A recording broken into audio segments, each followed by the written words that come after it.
Salut tout le monde, salut les monégasques, bienvenue pour un nouveau débrief. Donc on va parler de la 16e journée de Ligue 1 aujourd'hui. Et on peut dire que c'était une journée importante parce que, comme vous le savez tous, on était dans une série absolument cataclysmique. 3 défaites d'affilée, Lille, Marseille et Lens. Donc on n'allait pas bien, je pense qu'on ne va toujours pas mieux. Mais voilà, on avait quand même la chance de pouvoir enchaîner après la défaite de mercredi. On avait pris une énorme claque, 3-0 à domicile. On avait vu un Monaco totalement effondré. Et on enchaînait donc ce dimanche à Dijon, face à la Lanterne Rouge. Et donc voilà, Dijon qui est dernier du championnat, qui est catastrophique lui aussi. Et donc on avait cette petite chance de pouvoir redécoller un petit peu, de se remettre un petit peu la tête à l'endroit parce que ça n'allait absolument pas. Voilà, donc on allait à Dijon et on avait un groupe qui était plutôt complet, avec quand même des absences qui commencent à être un peu importantes parce qu'on voit qu'on commence à avoir des grosses lacunes sur certains postes. Donc Benjamin Lecomte qui n'est toujours pas là, Golovin qui n'est toujours pas là, Fabregas qui n'est plus là. Et je ne sais plus, il y avait aussi Disasi qui était suspendu après son carton rouge de mercredi. Donc on avait quand même 4 absences importantes. Et depuis plusieurs matchs, il faut combler ces trous-là. Et je trouve que c'est pas facile. C'est pas facile parce que Manon ne donne pas satisfaction amplement. Disasi qui n'est pas là, c'est toujours emmerdant, même si on a vu que lui aussi fait des boulettes monumentales. Donc voilà, défensivement c'est compliqué. Golovin nous manque beaucoup, vraiment. Je pense que son retour l'année prochaine va être vraiment quelque chose d'intéressant et je pense qu'on va vraiment avoir besoin de lui.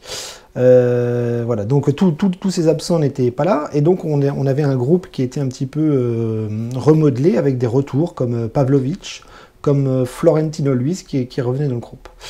Voilà, donc le groupe était là, était celui-là et donc au coup d'envoi on a vu que Kovac a mis l'équipe type. Voilà, je pensais qu'il y aurait eu des punitions, il n'y en a pas eu, 0 sanction, il remet la même équipe, le même 4-4-2, avec Maripane, bien sûr, qui remplaçait Disasi. Donc pas de surprise, coup d'envoi à Dijon, Lanterne Rouge, logiquement, on devait s'imposer. On va voir que ça a été bien compliqué. Et oui, ça a été compliqué, je le dis franchement, on a galéré. On a galéré contre la Lanterne Rouge du championnat de Ligue 1. C'est assez inquiétant, mais c'est pas surprenant. Voilà, je pense qu'on est dans une période très difficile. Alors je pense qu'on manque cruellement de jus en ce moment. Nous sommes fatigués, je le pense. Mais ça n'excuse pas les erreurs défensives, ça n'excuse pas le manque de fond de jeu, le pressing qui commence à être absent. Enfin, toute la philosophie de Kovac est en train de disparaître. Et je pense que les vacances de Noël vont nous faire du bien. Malheureusement, les matchs ne sont pas finis. On enchaîne la semaine prochaine, ce sera le dernier. Et j'espère que le retour de l'année prochaine sera quand même meilleur. Mais bon, bref, Dijon aujourd'hui, Lanterne Rouge, donc qu'on devait battre. On les a battus sur le plus petit des scores, 1-0. Voilà, un petit exploit personnel du duo Ben Yedder-Volland qui nous aura permis de marquer assez rapidement dans la rencontre. Mais on va voir que tout le match a été très compliqué. Voilà, moi j'ai trouvé des monégasques assez en difficulté sur plein de domaines, enfin dans plein de domaines. Offensivement, je nous ai trouvé pas bons. Défensivement, on a failli prendre des buts. On en a même pris un en première mi-temps qui a été refusé sur un hors-jeu presque imaginaire. On s'est fait peur contre des Dijonnais qui n'étaient vraiment pas bons, mais nous on est encore pas bons en ce moment, et je pense que si on avait fait match nul, ça aurait été assez logique, parce que Dijon aurait mérité de marquer un but. Donc on voit bien que contre la Lanterne Rouge, on est censé les écraser, on est censé leur rouler dessus, on est censé leur en mettre 3, 4, 5, et en fait on n'y arrive pas, on n'y arrive plus. Contre Lille et Marseille, c'est clair qu'on s'est fait défoncer parce que en jouant comme ça, on se fait punir assez méchamment. Et puis contre Lens, c'est exactement la preuve de l'ambiance actuelle. C'est-à-dire que quand vous jouez une équipe qui joue bien au foot, Monaco n'arrive pas à suivre. Je vous le dis, on doit être claqué, on doit être fatigué, on doit être sans jus en ce moment.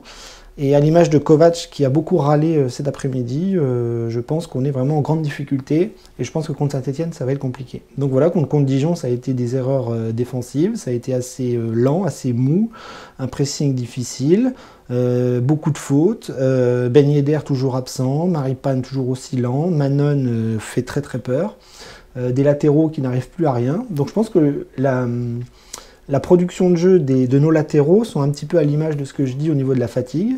C'est très très compliqué. Aguilar n'y arrive plus, Caio Henrique redescend un petit peu en niveau. Et donc c'est à l'image de l'équipe qui tout entière baisse. Donc voilà. Donc c'est très bien, on a pris les 3 points. Le fond de jeu, enfin l'analyse du match, elle va être rapide parce qu'on n'a pas été bon. On a juste marqué un but. Pour moi, c'était le seul éclair de génie du match. Tout le monde a été très très faible. Très faible, voilà, peut-être quelques joueurs un peu au-dessus, Diop par moment, Gelson qui a fait des jolies choses aussi, malgré des erreurs également, mais globalement j'ai trouvé tout le monde en dessous et je n'ai pas aimé la prestation de cet après-midi. Donc voilà, que dire de plus que les 3 points sont très importants, ça nous fait remonter un petit peu au classement. Je pense que mercredi, il va falloir faire la même chose, il va falloir gagner malgré sûrement un fond de jeu inexistant. Saint-Etienne, je pense que Saint-Etienne est un petit peu au-dessus de Dijon, certes. Ça va être compliqué, je ne sais pas si Kovac va faire tourner, visiblement en ce moment il ne fait pas tourner en fait. Je me souviens de Jardim qui, quand on jouait tous les 3 jours, changeait 4, 5, voire 6 joueurs. Et là, Kovac, il laisse toujours la même équipe, quoi. Hein. Contre Lens, il en a changé 2. Aujourd'hui, il n'y en a qu'un qui a changé, et encore, parce que Dissassi n'était pas là. Mais je pense que si Dissassi avait été là, on aurait eu le 11 type. Donc, je comprends pas. Il dit que les joueurs sont fatigués, mais il les remplace pas. Donc, ça, c'est un petit peu la grande question d'aujourd'hui. Mais voilà, on a fait un match assez cataclysmique, je l'avoue. On a gagné, c'est très bien. Et la seule chose que je retiens de cette semaine, c'est vivement les vacances. Alors, pour l'analyse des joueurs, je vous le dis, ça a été quand même un ensemble de prestations extrêmement faiblardes, extrêmement difficiles. Je vous dis, Manon ne me rassure pas, il capte très peu de ballons, il n'est pas rassurant, balle au pied, il est assez faible. Je pense que l'intérim n'aura pas été très très bon. Je pense que Benjamin Lecomte, malgré les critiques, malgré les supporters, enfin malgré certains supporters qui ne l'aiment pas, je pense que Lecomte est quand même au-dessus de Manon et au-dessus de Macheki. Et lui aussi, vivement qu'il revienne, quoi. Hein. Là, j'ai dit vivement les vacances, mais vivement aussi les retours de blessures de Golovin et de Lecomte, qui ont quand même leur place dans le 11 titulaire, et on le voit à chaque rencontre, que Manon, c'est compliqué aussi. Donc voilà, match difficile du gardien. Je vous ai dit, les latéraux n'ont pas été très très bons. Aguilar a raté beaucoup de ballons. Alors la pelouse de Dijon avait l'air très glissante et très mauvaise. Il y a failli avoir des joueurs blessés. Il y a eu beaucoup de glissades, beaucoup de ballons perdus. Donc bon, ça n'excuse pas. Hein. Je pense que nos latéraux sont vraiment en manque de forme en ce moment. Et Aguilar et Caio Henrique, c'est beaucoup moins bon en ce moment. Ça monte moins, ça percute moins, ça centre moins. Donc je trouve que c'est vraiment très très compliqué à l'image de l'équipe. Défense centrale, on a vu Maripane et Badiachil qui ont essayé de tenir un petit peu la baraque, surtout Badiachil. Maripane ne me rassure pas beaucoup, hein, je le trouve toujours aussi lent. Et je trouve que techniquement, c'est très très faible. Hein, très très faible. Je pense qu'on n'a pas des joueurs de haut standing à Monaco en ce moment. On ne va pas se mentir, c'est des joueurs qui peuvent dépanner. Mais Maripane, j'ai vraiment du mal. Depuis qu'il est là, je ne lui trouve pas beaucoup de qualité. Et je le trouve vraiment très très lent. Et en Ligue 1, on a quand même d'avoir besoin des joueurs un peu plus costauds, à l'image de Badiachil qui lui est beaucoup plus présent physiquement, mais qui, malgré sa jeunesse, fait aussi des erreurs parfois. Mais là, ce soir, je trouve, enfin cet après-midi, je trouve qu'à Dijon, Badiachil a été un petit peu au-dessus de Maripane sur l'ensemble de la rencontre. Donc voilà, une défense assez moyenne qui m'a fait peur par moment. Voilà, on aurait pu prendre 1 but, 2 buts, 3 buts, une défense assez statique parfois qui me fait peur, moi. Donc je ne sais pas si au mercato on va pallier à ça, mais en tout cas on a beaucoup de travail encore défensivement pour essayer de monter un peu de niveau. Le milieu de terrain, c'est pareil, je le trouve pas bon. Fofana, Tchouaméni, je trouve ça très très faible. Je pensais naïvement qu'il y aurait une petite progression au fil des matchs. Et puis non, je trouve que ça stagne. Tchouaméni est vraiment bourrin. Alors il est très bien en Ligue 1, hein, la Ligue 1 est assez bourrine, mais je trouve qu'il fait beaucoup trop de fautes. Il n'est pas du tout sécure, il prend des cartons, il peut blesser les autres et il peut se blesser soi-même. Donc moi il me fait très très peur et je trouve que c'est pas du tout du niveau de Monaco. Et je ne sais pas si on arrivera à trouver quelqu'un d'autre pour la fin de saison, au mercato ou dans l'effectif. Peut-être un retour de Fabregas, je ne sais pas. Mais ça m'étonnerait. Dans des profils défensifs, on a que lui, Fofana et Florentino Luis qui n'a pas l'air d'avoir beaucoup de sécurité avec Kovac. Donc milieu de terrain compliqué. Fofana c'est pareil, je trouve qu'il régresse. Je n'aime pas beaucoup ce joueur finalement.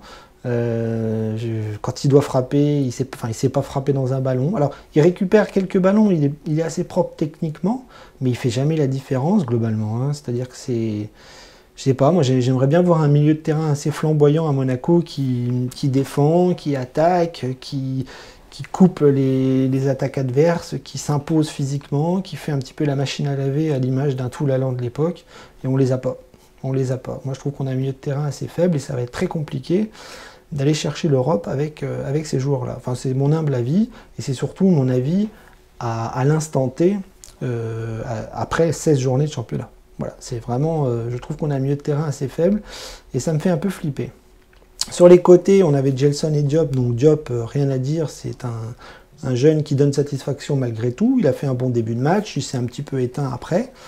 Voilà, un match pas facile avec beaucoup d'erreurs de la part de ses coéquipiers, mais sur l'ensemble de la saison, voilà, Diop est au rendez-vous, c'est un des meilleurs joueurs pour le moment, et lui on a envie de le revoir dans de meilleures conditions, dans une équipe qui tourne un peu plus, et puis je pense que ça fera la paire avec Golovin dans quelques semaines.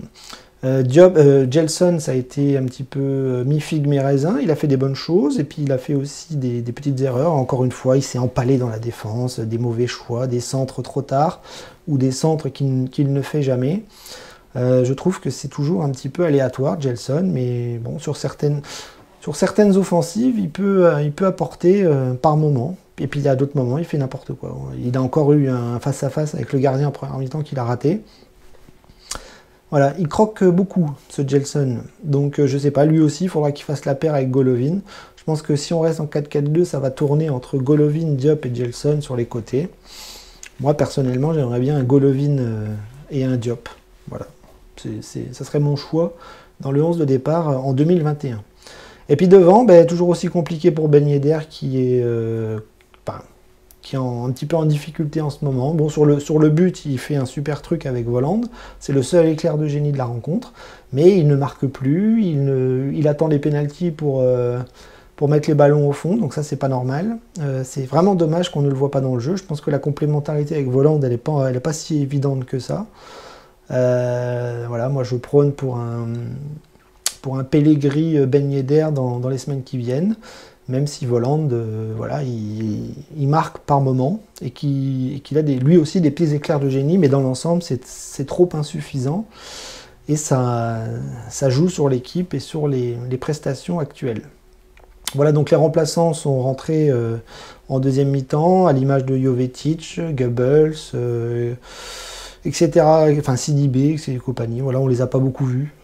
Souvent, les remplaçants, on ne les voit pas beaucoup et ça, c'est embêtant parce qu'ils ne font... Enfin, en début de saison, on pensait qu'ils feraient la différence, mais on se retrouve avec des changements qui sont toujours dans des parties de rencontres où Monaco est en difficulté. Et je trouve que ça ne fait pas beaucoup la différence. Pellegrini a marqué un but cet après-midi, j'étais tout content sur mon lit, là. Mais non, il a été hors jeu, c'est dommage. Ça fait chier parce que lui, pour le coup, je trouve qu'il progresse un petit peu. Et enfin, moi, personnellement, je l'aime beaucoup et j'aimerais bien le voir de plus en plus. Et pourquoi pas, vu son profil, l'associer à Volland ou à Ben Yedder l'année prochaine. Pourquoi pas? Enfin, s'il reste, parce que on va voir ce que le mercato d'hiver nous propose. Voilà. Voilà, pas plus d'analyse sur le plan individuel. Je pense que tout le monde a été en dessous et c'est à l'image de la rencontre qui a été extrêmement insuffisante. Alors, le bilan, on va... En fait, il y a deux bilans à faire. C'est-à-dire, il y a le bilan de la semaine et il y a le bilan à la fin de la phase aller. La phase aller, ça se termine mercredi soir, mercredi qui vient. Voilà, on joue contre Saint-Étienne. Ça va être un match très important. Alors là, pour le coup, si on prend 3 points contre Saint-Étienne, on passera des vacances un peu plus tranquilles, mais on sera assez déçus parce que la mini-crise là qui vient de s'enchaîner avec les 3 défaites, on fait très très mal à tout le monde, aux joueurs, aux supporters, j'espère aux dirigeants, et du coup on est en train de courir après les points. Donc le bilan de la semaine n'est pas bon parce qu'on a pris une pile chez nous contre Lens et qu'on a fait un match pas terrible cet après-midi. Donc ça fait 3 points sur 6, donc c'est très très très moyen, très très très insuffisant. Il fallait une semaine à 6 points. Et là pour le coup, on va terminer la phase aller par Saint-Étienne. Et là il faut absolument 3 points, sinon les vacances vont être assez gâchées, je ne vous le cache pas. Je ne sais pas comment on va faire pour jouer contre Saint-Étienne parce que je trouve que les joueurs monégasques sont fatigués, cuits, cramés, bouillis. Et Saint-Étienne, ça va pas être simple comme tous les autres matchs. Je pense qu'il va vraiment falloir faire tourner. Kovac va-t-il oser le faire? Je ne sais pas, mais en tout cas, il va falloir se battre pour gagner mercredi, pour finir la phase aller sur une note positive. Voilà. Après, il restera encore beaucoup de matchs. Hein. Il restera 19, 20, 21 rencontres, et ça, voilà, tous les espoirs sont permis pour que Monaco se remette un peu la tête à l'endroit et regrappille des points là où ils pourront en regrappiller. Voilà, donc je vous laisse, je vous dis à mercredi, voilà, on se voit très très vite, et j'espère sincèrement qu'on va battre Saint-Étienne parce qu'on a vraiment vraiment besoin de points, et je ne veux pas qu'on se retrouve dans le ventre mou, ça serait trop triste. Dag et Monégou, à mercredi.